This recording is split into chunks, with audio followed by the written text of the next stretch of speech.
प्रधानं सर्वधर्माणां जैनं जयतु शासनम्। मैं नमो तीर्थनायक को, नमो ओंकारवाणी को, नमो उन कुंद प्रभु को जिन्होंने ओंकार धारण की। अहो उपकार जिनवर का, कुंद का दिव्य वाणी का, जिन कुंद ध्वनि दाता उन कहान स्वामी का। रमियून जिणम वीरम अनंत वर्णान दंसन सहावम। भोक्ष्यामि नियम सारम केवली शुद्ध केवली भणिदम। नियम सार जी परमागम ग्रंथ के शुद्ध भाव अधिकार में जो 43 नंबर की गाथा, उसके उपरांत 7 कलश मुनिराज टीकाकार मुनिराज पद्म प्रमलधारी देव ने रचे हैं। उनमें 65 नंबर का कलश अपन ने कल पढ़ा था। वहां से ही आज अपनी स्वाध्याय शुरू होती है। आज का दिन विशेष इसलिए भी है कि आज हमारे धर्मपिता पूज्य गुरुदेव श्री का 132वां जन्म जयंती प्रसंग है। यानी 132 साल पहले इस भरत भूमि पर विदेह से चल कर के वह जीव यहाँ हम सबके कल्याण के निमित्त यहाँ आए और आकर के यद्यपि कि उनका जन्म स्थानकवासी संप्रदाय में हुआ, तथापि वहाँ उन लोगों को उस संप्रदाय में कभी भी संतुष्टि न मिली और इस कारण ही वे अपनी सुख और शांति की वास्तविक कारण की खोज में लगे रहे और संवत 1978 में उन्हें समयसार ग्रंथ कोई सेठ दामोदर दास जी थे, उनके निमित्त से मिला। तो ये साल 132वीं जन्म जयंती का भी है और ये साल गुरुदेव श्री को समयसार मिलने के 100 वर्ष भी इस बार पूरे हो रहे हैं। ये कोई मंगल प्रसंग है और इस अवसर पर हम सब वैसे भी प्रतिदिन गुरुदेव श्री के व्याख्यान के आधार से कुंद आचार्य देव के, अमृत चंद्र आचार्य देव की टीकाओं के, पद ब्रह्मलधारी देव की टीकाओं के, अनेक ग्रंथों के हम सब स्वाध्याय के द्वारा उनकी मर्म भेदी वाणी का, हितकारी वाणी का रसास्वादन करते ही हैं। और उसी प्रसंग में आज अपन श्लोक नंबर 65 की स्वाध्याय प्रारंभ करते हैं। श्लोक 65 है, भव भोग परान्मुख हेयते पदमिदं भव हेतु विनाशनम् भज निजात्मनिमग्नमते पुनः तव किम ध्रुव वस्तुनि चिंत्या। कहते हैं फिर क्यों अध्रुव वस्तु की चिंता में तुम रहते हो। कल अर्थ भी पढ़ा था, आज पढ़ते हैं। निज आत्मा में लीन बुद्धि वाले तथा भव से और भोग से परान्मुख हुए हे यति, तुम भव हेतु के विनाश करने वाले इस ध्रुव पद को भजो। स्वयं यति हैं, स्वयं अपने स्वरूप की यतना में लीन रहते हैं। ऐसे मुनिराज टीकाकार पद्म प्रमलधारी देव यतियों को संबोधित करके कहते हैं कि भव हेतु के विनाश करने वाले ऐसे इस ध्रुव पद को भजो। कौन सा ध्रुव पद? जो शुद्ध भाव अधिकार में वर्णन किया जा रहा है, जो भूतार्थ सत साहेब त्रिकाली एक रूप सदृश सामान्य वस्तु स्वरूप उसको तुम भजो। ये अध्रुव वस्तु की चिंता से तुम्हें क्या प्रयोजन है? ये व्रत आदि के विकल्प अथवा भक्ति के विकल्प अथवा अन्य जो भी संयोग रूप वस्तुएं हैं वे सब कौन हैं? कि वे अध्रुव हैं। उन अध्रुव वस्तु की चिंता से आपको तुम्हें क्या प्रयोजन है? इसमें गुरुदेव श्री का व्याख्यान है, पेज नंबर है कारण कार्य नियम भाग 2 का 210। देखो, यति की अपेक्षा से बात करी है। स्वयं मुनि है ना, तो मुनि की अपेक्षा से बात करते हैं कि निज आत्मा में लीन बुद्धि वाले के अरे प्रभु तुम तो, यतियों को कहा ना कि हे प्रभु तुम तो निज आत्मा में लीन बुद्धि वाले हो ना, तुम्हारा वैभव और तुम्हारी संपदा तो तुम्हारे में पड़ी हुई है ना प्रभु। तो निज आत्मा में लीन बुद्धि वाले तथा भव से और भोग से, भव से और भोग से, चार गति और भोग दोनों से ही जो विरक्त हैं, यानी परान्मुख हुए हैं।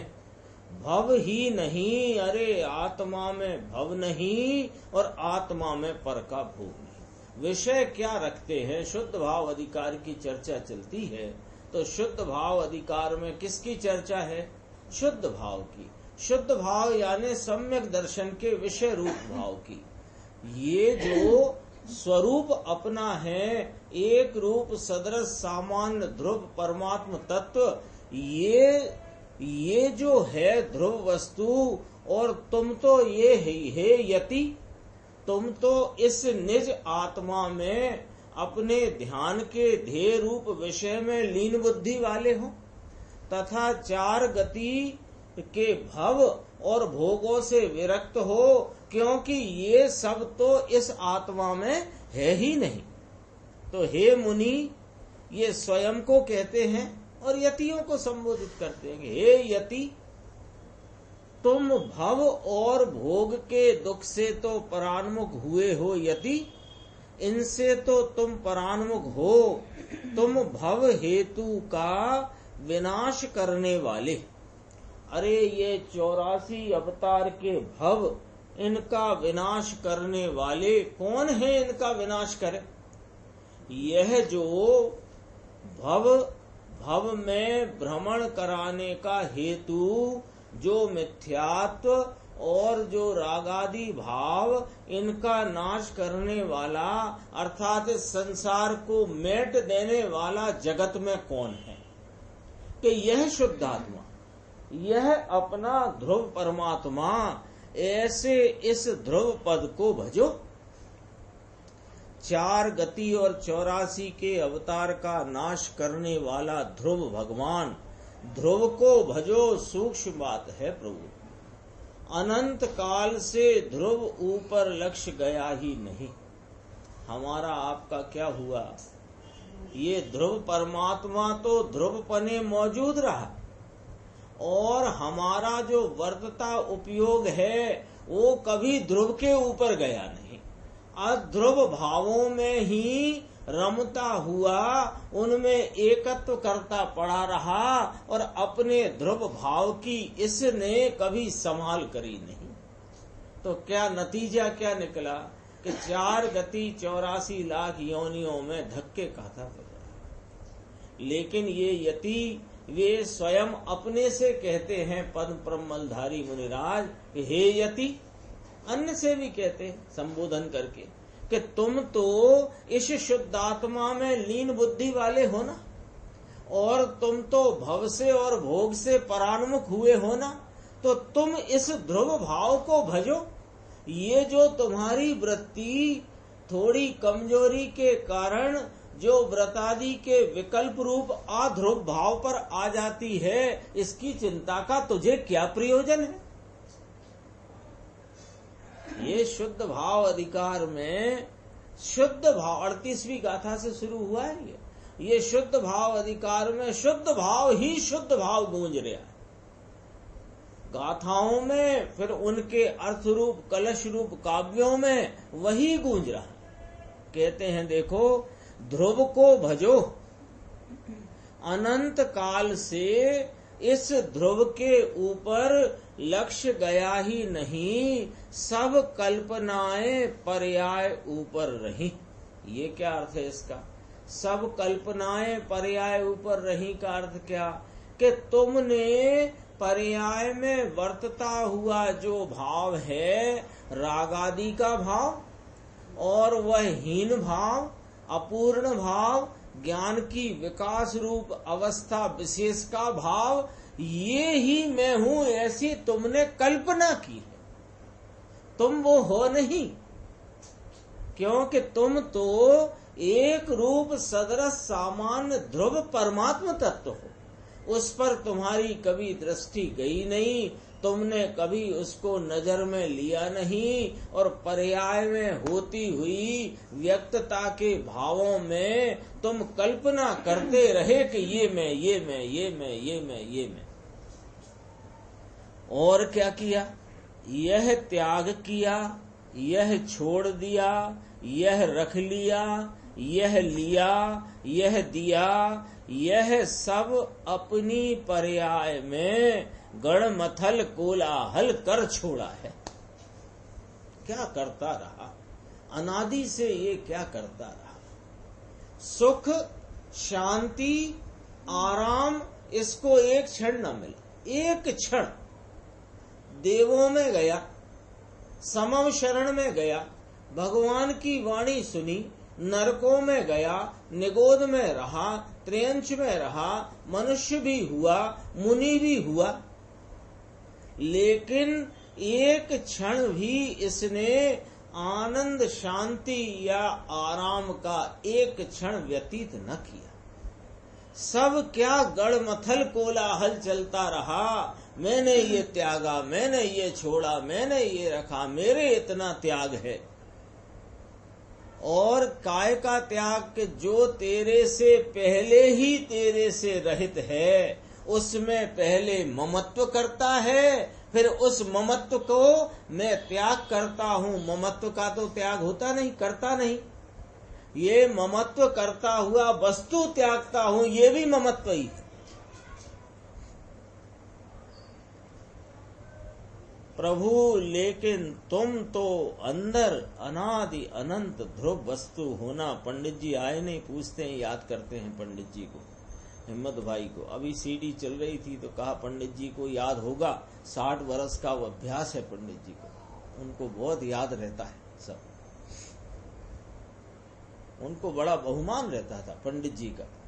क्यों कि ऐसे 5 परमागम, उनकी संस्कृत टीका की गुजराती अनुवाद और यथानुरूप शब्द से शब्द मिला करके, और गुरुदेव की साक्षी में उसका अभिप्राय भी कहीं नष्ट नहीं हो जाए, इस बात का बहुत ध्यान रख करके अपने सामने ये जो 5 परमागम अपने को मिले हैं ना, उसमें उनका भी बड़ा हाथ है, बहुत बड़ा योगदान है। इसलिए गुरुदेव श्री उन्हें बहुत याद करते हैं। कई बार देखा होगा, कई सभाओं में कलश आता है तो गुरुदेव कहते हैं पढ़ो पंडित जी, क्योंकि पंडित जी बहुत अपने उसको जैसा उस जिस प्रकार की वो पद्यवध है, बसंत तिलका है, मालिनी है, जो भी छंद है उसको उसी अनुसार बहुत अच्छे से पढ़ते थे। क्या कहते हैं देखो, आज तो क्या है, गुरुदेव श्री की जन्म जयंती है ना, तो ऐसे कोई कोई स्मरण याद आ रहे हैं जो गुरुदेव के। और वास्तव में गुरुदेव श्री के जीवन के जितने प्रसंग हैं, उन प्रसंगों को पढ़ने के लिए मैं तो सबसे ये निवेदन करूंगा कि उनकी जीवन गाथा पढ़ो कि न पढ़ो, उनके प्रवचन पढ़ने और सुनने में उनकी सारी जीवन गाथा आ जाती है। उनके जीवन का एक एक प्रसंग उन्होंने अपनी सभाओं में बोल दिया है ना, क्या कहते हैं, खुला बोल दिया है। तुम भव हेतु का विनाश करने वाले, कौन है ये भव हेतु का विनाश करने वाला? ये मेरा ध्रुव परमात्मा।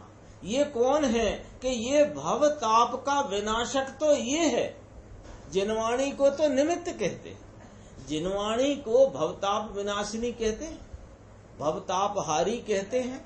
जिनवाणी को निमित्त से भवतापहारी कहते हैं। हाँ, क्योंकि वो जिनवाणी इस भवतापहारी को बताती है। वास्तव में भव हेतु का विनाश करने वाला, चार गति का नाश करने वाला ऐसा ये ध्रुव पद, अपना निज शुद्धात्म पद, इसको तुम भजो।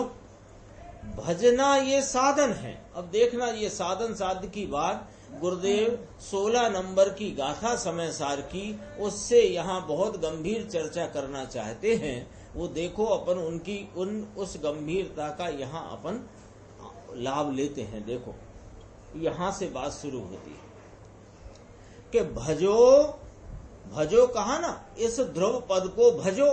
भजना ये साधन है, समझना जरा।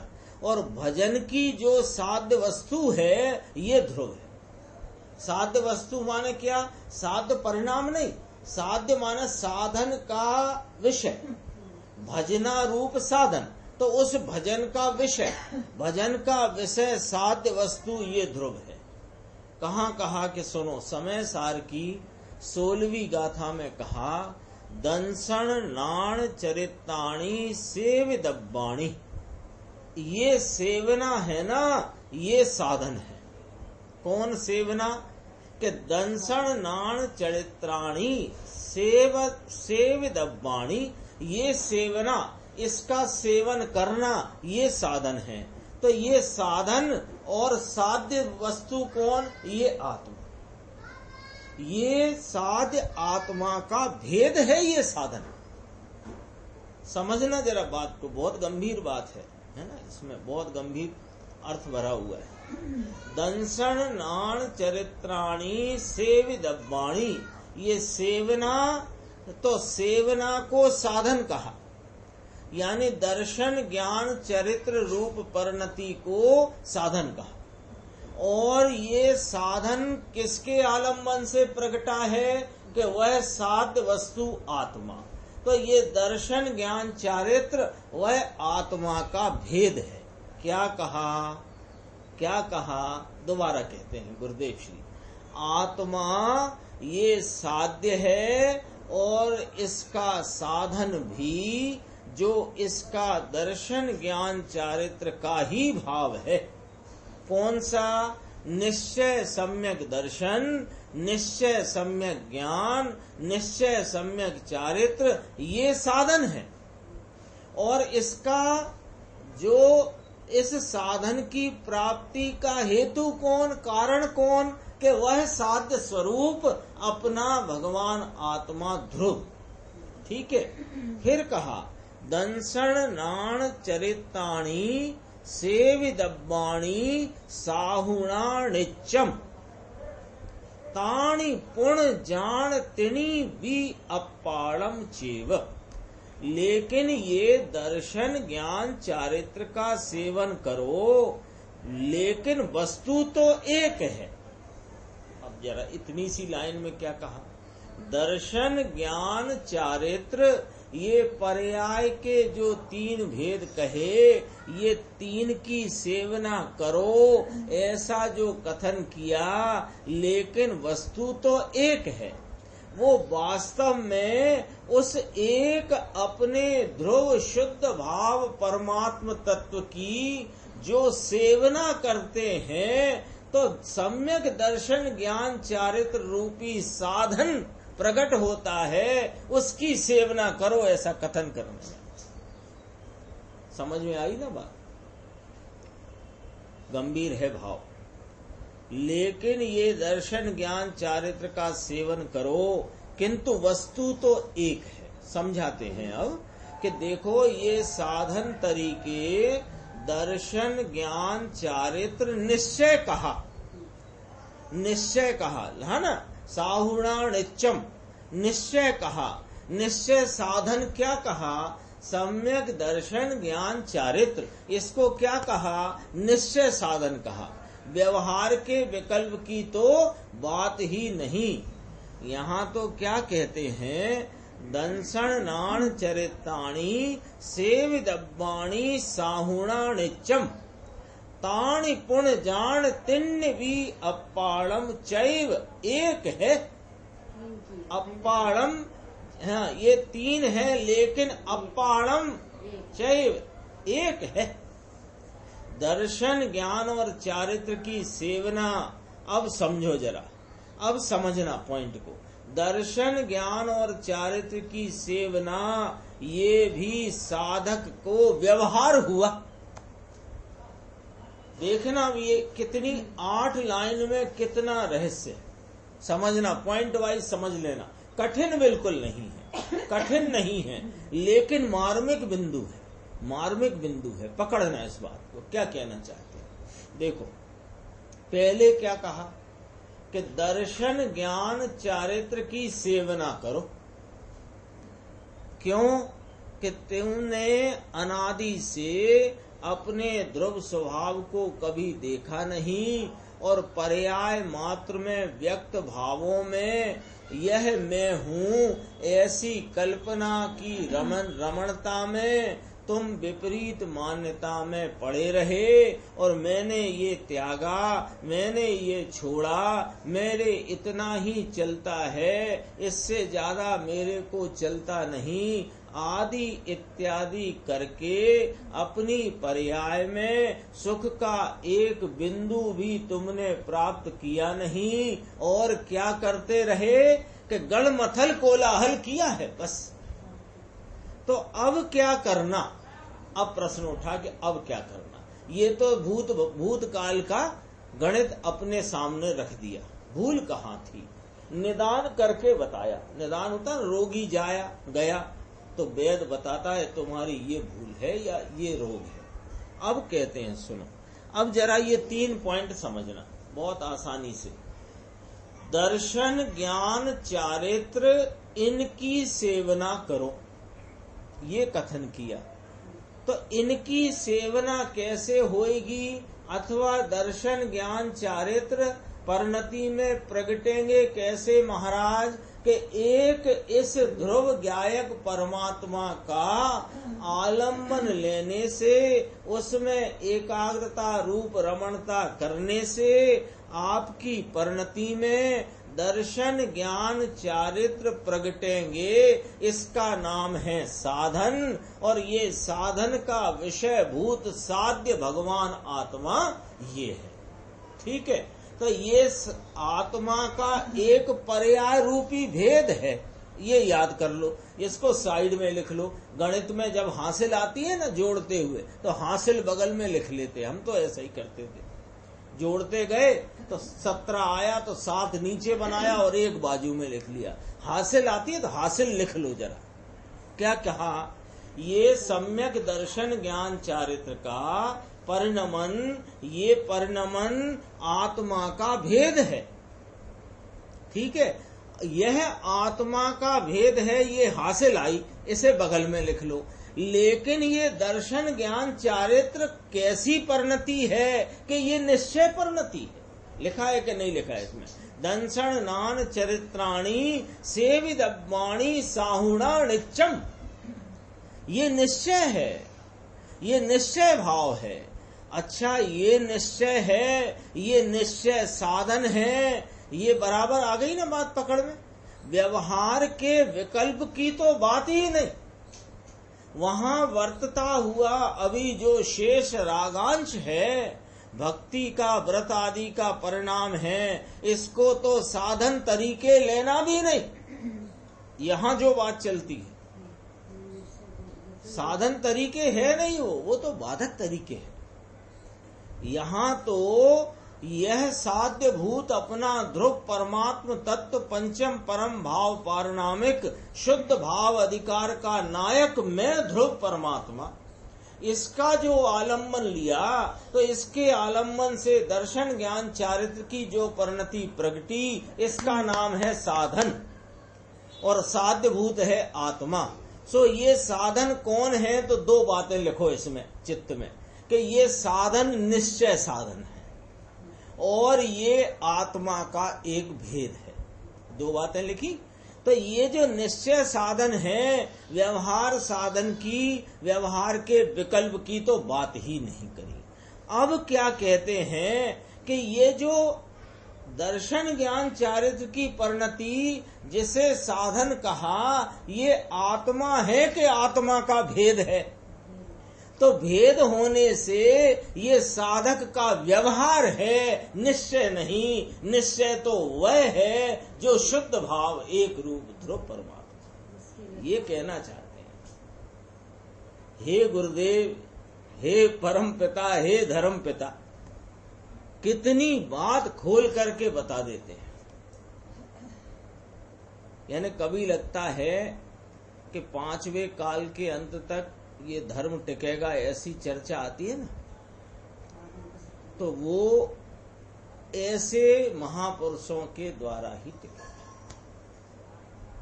ये उनकी 45 वर्षों तक अविरल प्रवाह से बहने वाली वाणी, जो 10,000 से ज्यादा घंटों की अपने पास रिकॉर्डेड है अभी, और उत्तम से उत्तम साधनों में परिवर्तित होकर के वह सुरक्षित है, और अक्षरशः का कार्य भी चालू है।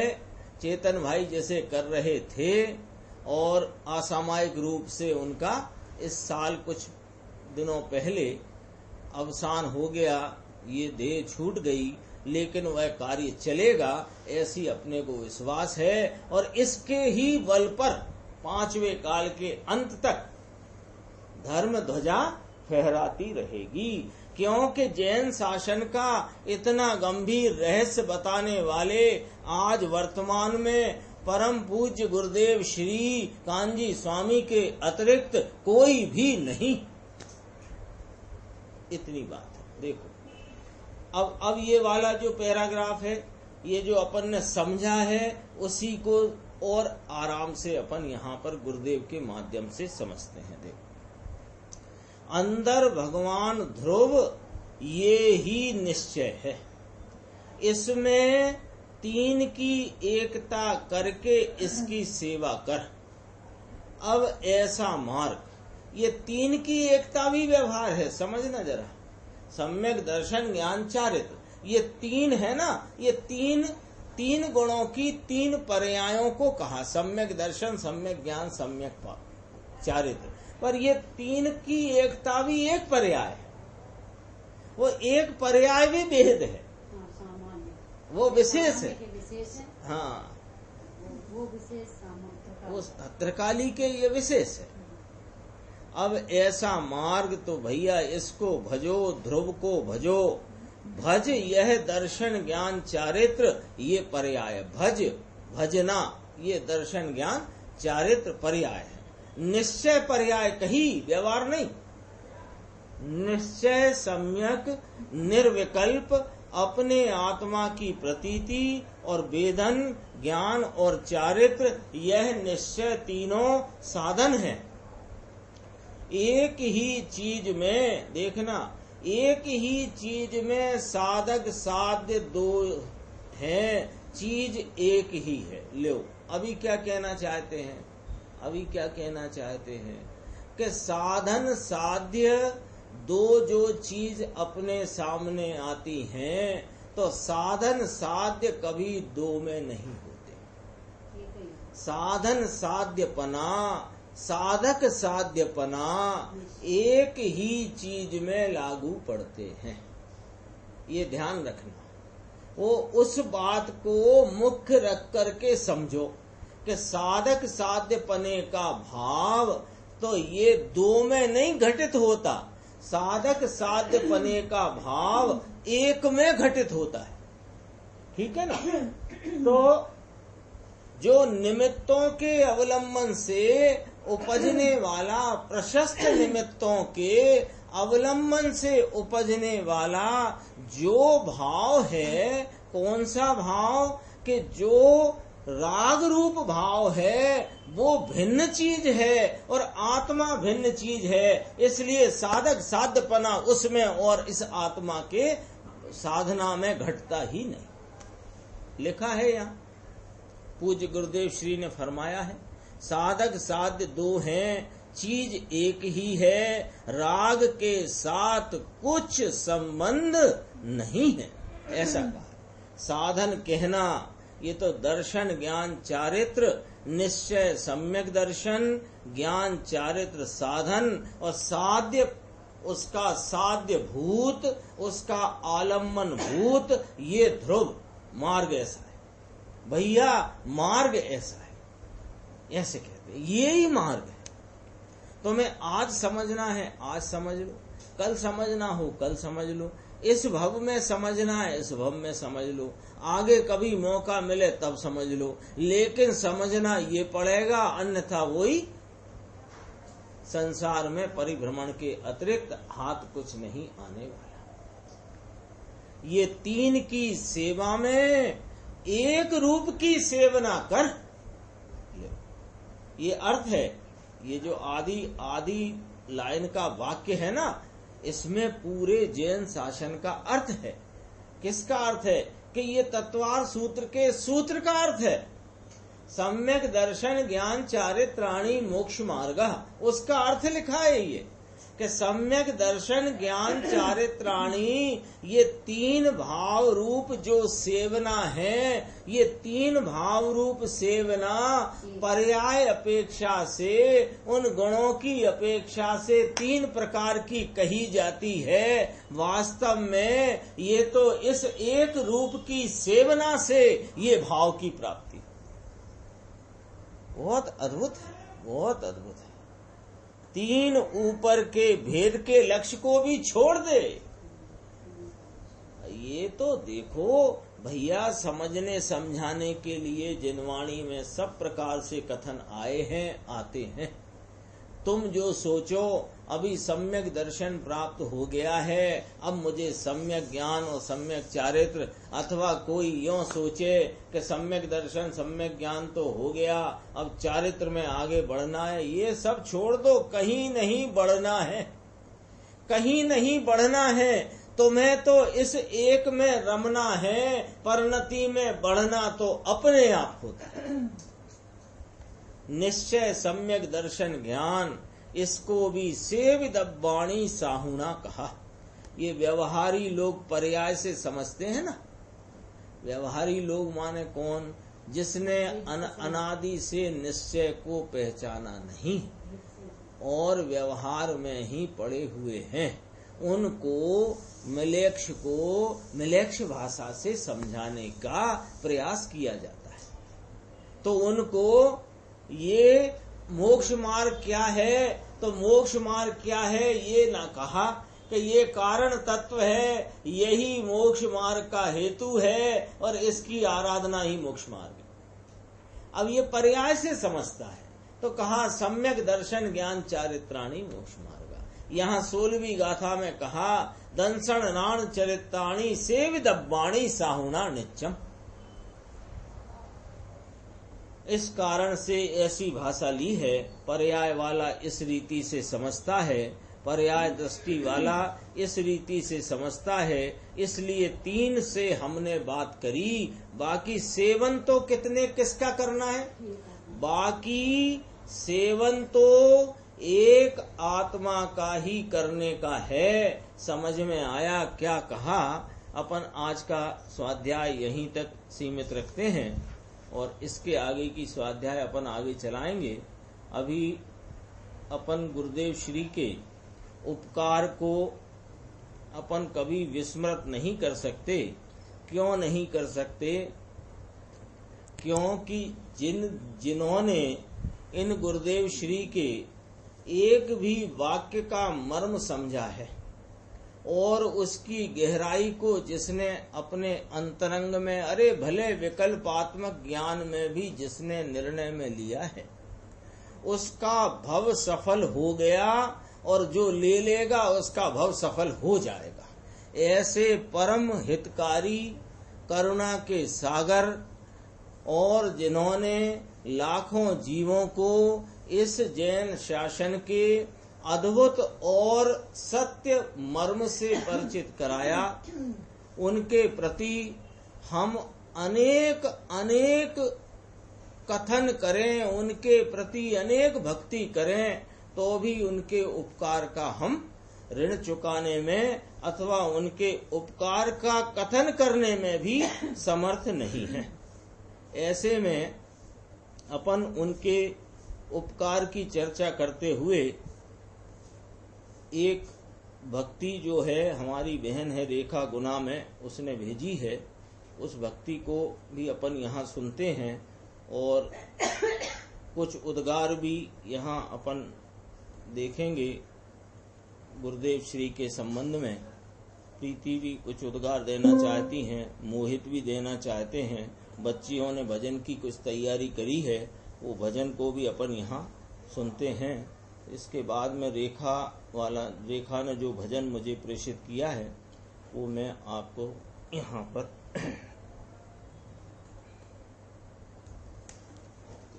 शांति सुधा बरसा गए गुरु दोई विरिया, तत्व ज्ञान समझा गए गुरु दोई विरिया, दोई विरिया गुरु दोई विरिया, दोई विरिया गुरु दोई विरिया, शांति सुधा बरसा गए श्वेतांबर मत छोड़ दिगंबर पथ पाया, आत्म धैर्य महान समझ कर समझाया, स्वयं सिद्ध भगवान सहज अनुभव आया, जिन शासन का मर्म गुरु ने समझाया, जिन शासन का मर्म गुरु ने समझाया, सब भूले हैं भगवान कहे गुरु दोई विरिया, शांति सुधा बरसा गए गुरु दोई विरिया, सीमंदर संदेश सुनाने आए थे,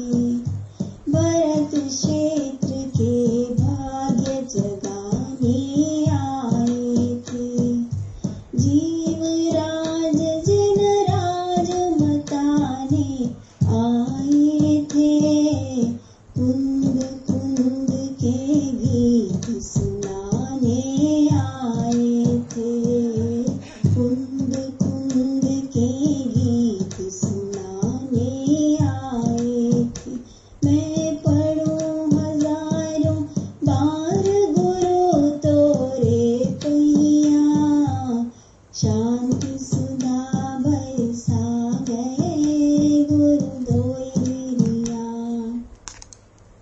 प्रवचन करने को जब गुरुवर आते थे, आँख बंद कर अंतर में खो जाते थे, याद आ रही आज हमें वे शुभ घड़ियाँ, शांति सुधा बरसा गए गुरु दोई विरिया, तत्व ज्ञान समझा गए गुरु दोई विरिया। बहुत अच्छा भजन था। इसके बाद प्रीति मनोरिया अपने कुछ उद्गार गुरुदेव श्री के संबंध में देना चाहती है।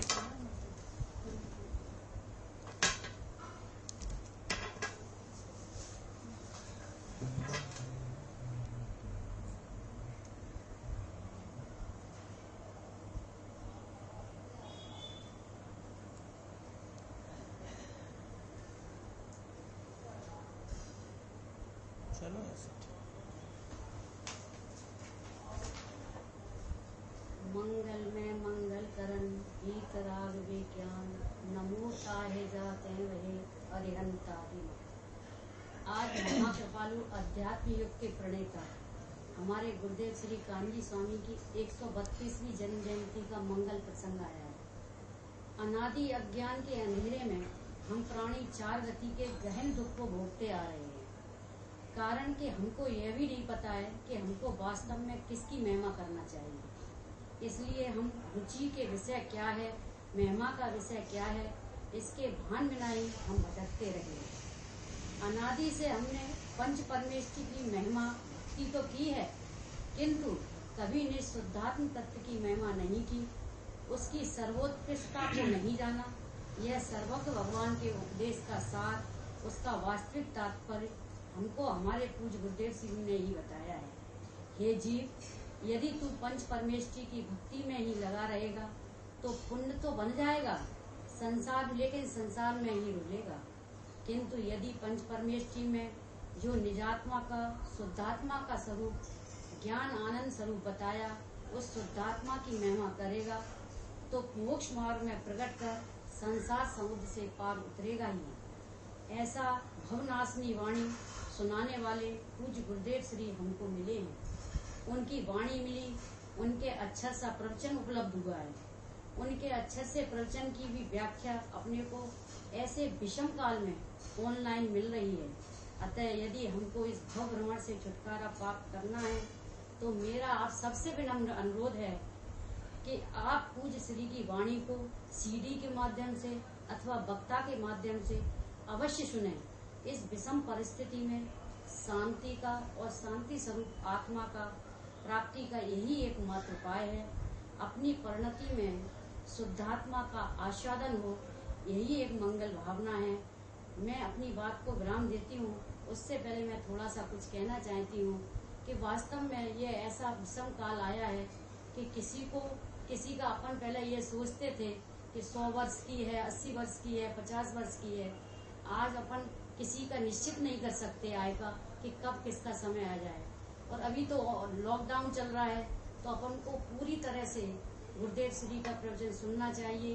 पहले मुझे भी बहुत लगता था कि गुरुदेव श्री की वाणी समझ में नहीं आती है, बहुत कठिन लगती है। एक महीना जरा लगातार पक्का होकर के सुनेगा तो अवश्य समझ में आएगी। और इसका सरल कोई भी व्याख्यान कर नहीं सकता। पूरे आगम को समझने की जो पद्धति उनकी है वो कोई विद्वान बता नहीं सकता। आज इस समय अपने पास कुछ गुरुदेव जी की वाणी है तो उनको अवश्य सुने। आप सबसे अनुरोध है। जय जी।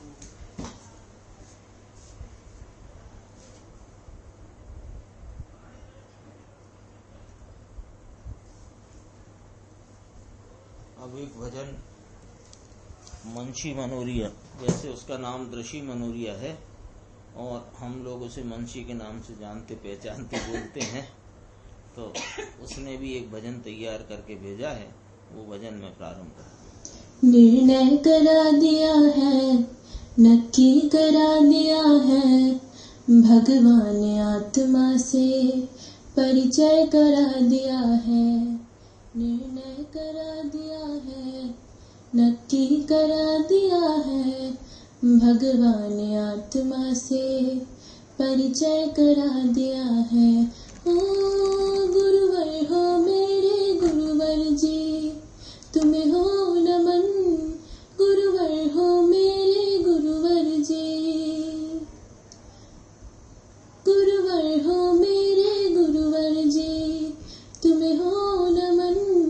गुरुवर हो मेरे गुरुवर जी। अज्ञान अंधेरे में खोए हुए थे, जड़ की क्रियाओं में धर्म मानते थे। अज्ञान अंधेरे में खोए हुए थे, जड़ की क्रिया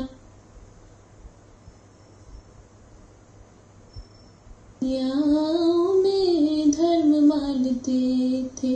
देह सहित आए गुरुवर विदेह से तुम, अध्यात्म क्रांति का तुमने सूरज उगा दिया है।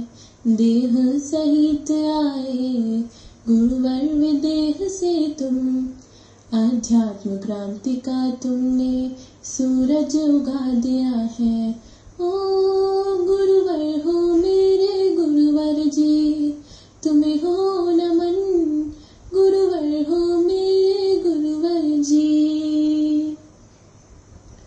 परमागम पाठ प्यारे जिनका नहीं है स्वामी, श्री समय सार जी की अनुपम है वाणी। परमागम पाँच प्यारे जिनका नहीं है स्वामी, श्री समय सार जी की अनुपम है वाणी। भूले हुए थे हम तो, भटके हुए थे हम तो, भगवान आत्मा कह के मुक्ति पद दिखा दिया है।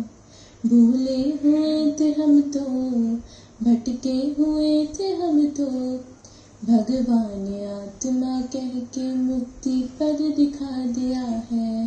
ओ गुरुवर हो मेरे गुरुवर जी, तुम्हें हो नमन, गुरुवर हो मेरे गुरुवर जी। है धन्य भाग्य गुरुवर भारत की वसुधा के, दर्शन नित होते हैं सिमंदर प्रभु के।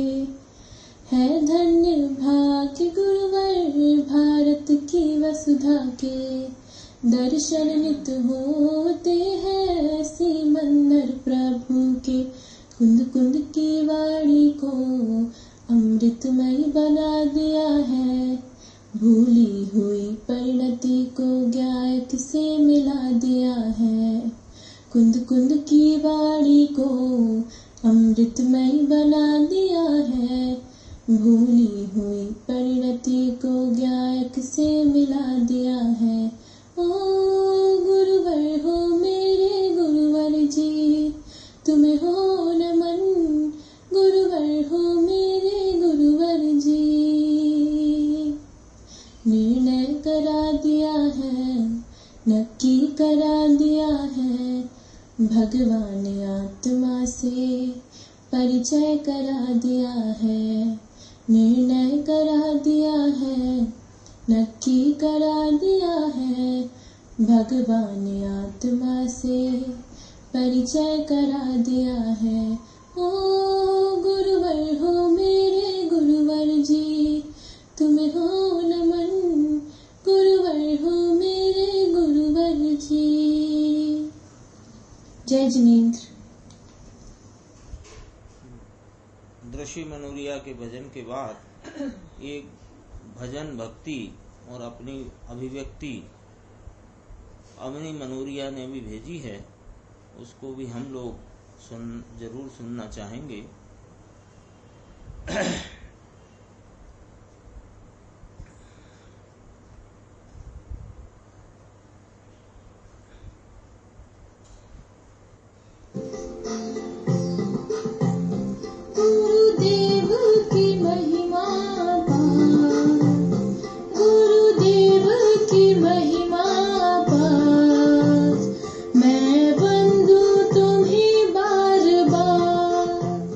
मैं बंधु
विशाल, स्वानुभूति से हुए तुम निहाल, थी करुणा हृदय में विशाल, स्वानुभूति से हुए तुम निहाल, तूने दिखलाया निज का सार, तूने दिखलाया निज का सार, हमने जाना अब पालेंगे सार, गुरुदेव की महिमा अपार, गुरुदेव की महिमा अपार, मैं वंदू तुम्हें बार बार, मैं वंदू तुम्हें बार बार, मैं वंदू तुम्हें बार बार।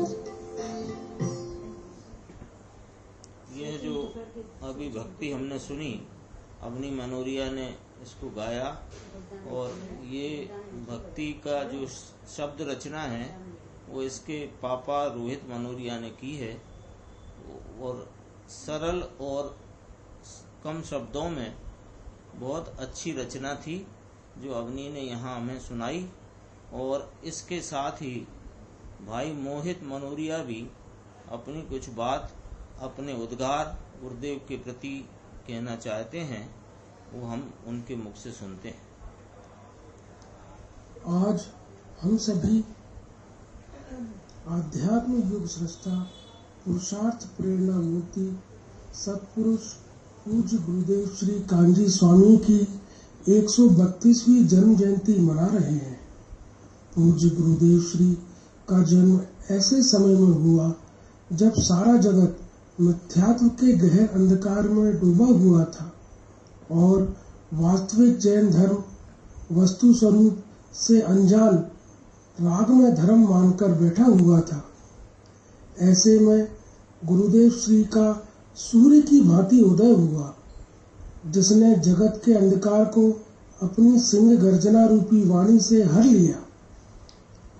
राग में धर्म माने बैठे हम जैसे मूढ़ अज्ञानी जीव को जिनवर कथित आचार्य कुनकुंद आदि आचार्यों द्वारा रचित सच्चा जिन धर्म का रहस्य बताया।